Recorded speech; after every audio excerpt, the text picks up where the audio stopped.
Hello friends, എല്ലാവർക്കും ശിവരാത്രി ആശംസകൾ നേരുവാണ്. നമ്മൾ ഇന്ന് പോകുന്നത് എറണാകുളത്തപ്പൻ ടെമ്പിളിലേക്കാണ് കേട്ടോ. ശിവരാത്രി ആയതുകൊണ്ട് തന്നെ നമ്മൾ രാവിലെ അമ്പലത്തിൽ പോയിട്ടുണ്ടായിരുന്നില്ല, വൈകുന്നേരം പോകാമെന്ന് വിചാരിച്ചിട്ടാണ് ഇരുന്നത്.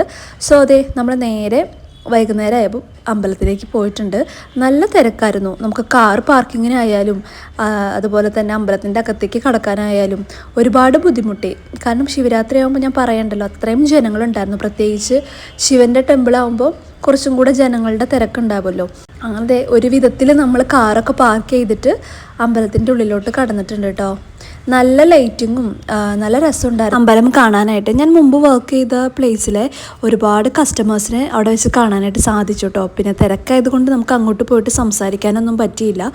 അങ്ങനെ ഇത്രയും ജനങ്ങളുണ്ട് കേട്ടോ അതിൻ്റെ ഉള്ളിൽ. നമുക്ക് വീഡിയോഗ്രാഫി ഒന്നും അലൗഡ് അല്ല.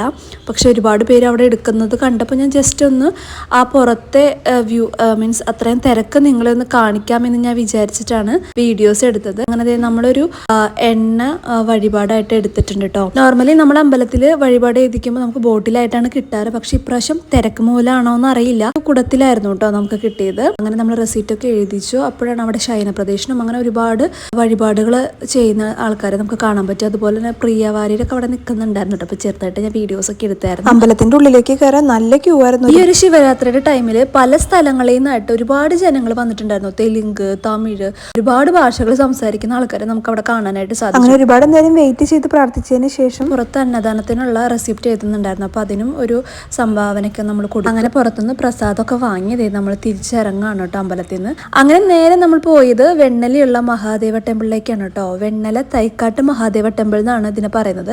ഞാൻ ഫസ്റ്റ് ടൈമാണ് ഇവിടേക്ക് വരുന്നത്. ശിവരാത്രിയോടനുബന്ധിച്ച് ഒരുപാട് പ്രോഗ്രാംസ് അവിടെ നടക്കുന്നുണ്ടായിരുന്നു കേട്ടോ. നമ്മുടെ നാട്ടിൻപുറത്തൊക്കെ ആണെന്നുണ്ടെങ്കിൽ എല്ലാ അമ്പലങ്ങളിലും പ്രത്യേകിച്ച് ശിവന്റെ അമ്പലങ്ങളിൽ ചെറിയ ചെറിയ പ്രോഗ്രാംസ് ആയാലും ഉണ്ടാവും. നമ്മൾ ഉറക്കമില്ലാത്ത രാത്രി എന്നാണല്ലോ പറയുക ശിവരാത്രിനെ. സോ അതിന് വേണ്ടിയിട്ട് ഒരുപാട് പരിപാടികൾ തന്നെ അവർ അറേഞ്ച് ചെയ്തിട്ടുണ്ട്. പക്ഷേ നമ്മുടെ ഈ സിറ്റി ലൈഫ് എന്ന് പറയുമ്പോൾ അതൊക്കെ വളരെ കുറവാണ് കേട്ടോ.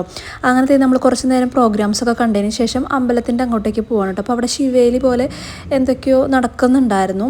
അതായത് പള്ളിയിലെ കുരിശാണ് കേട്ടോ പ്രദക്ഷിണായിട്ട് കൊണ്ടുപോയത്. അതൊരു റൗണ്ട് മാത്രമേ എന്തോ ഉണ്ടായിരുന്നുള്ളൂ. അത് കണ്ടപ്പോഴാണ് നമ്മൾ അമ്പലത്തിൻ്റെ അങ്ങോട്ടേക്ക് ചെന്നത്. പക്ഷെ എനിക്കത് വീഡിയോ എടുക്കാനായിട്ട് സാധിച്ചില്ല. പിന്നെ അതിനുശേഷം ഈ അമ്പലത്തിലെ പ്രതിഷ്ഠ ആണ് കേട്ടോ അവരുടെ കയ്യിലിരിക്കുന്നത്. ആ വിഗ്രഹം വെച്ചിട്ടായിരുന്നു പിന്നീടുള്ള അവരുടെ പ്രദക്ഷിണം ഉണ്ടായിരുന്നത് കേട്ടോ. അങ്ങനെ അതെല്ലാം കഴിഞ്ഞതിന് ശേഷം വീണ്ടും നമ്മൾ സ്റ്റേജ് പ്രോഗ്രാമിൻ്റെ അങ്ങോട്ടേക്ക് വന്നിട്ടുണ്ട്. എനിക്ക് അവിടുത്തെ ലൈറ്റിംഗ് ഒക്കെ ഭയങ്കര ഇഷ്ടപ്പെട്ടു. വലിയൊരു ബോർഡ് വെച്ചിട്ടുണ്ടായിരുന്നു. അതിൽ ശിവന്റെ ഭാവങ്ങളും പല പല രൂപങ്ങളും ഒക്കെ നമുക്കതിൽ കാണാനായിട്ട് സാധിച്ചിട്ട്. അതുപോലെ കുറേ ജനങ്ങളൊക്കെ വന്നുകൊണ്ടേ ഇരിക്കുന്നേ ഉണ്ടായിരുന്നുള്ളൂ. പിന്നെ നമ്മൾ നേരെ പോയത് ഈ ഫാമിലിയുടെ അടുത്തേക്കാണ് കേട്ടോ. ഈ ശിവന്റെ ഫോട്ടോ നമുക്ക് ഭയങ്കരമായിട്ട് ഇഷ്ടപ്പെട്ടു. 10,000 rupees ആണ് കേട്ടോ ഇതിന് റേറ്റ് അവർ പറഞ്ഞത്.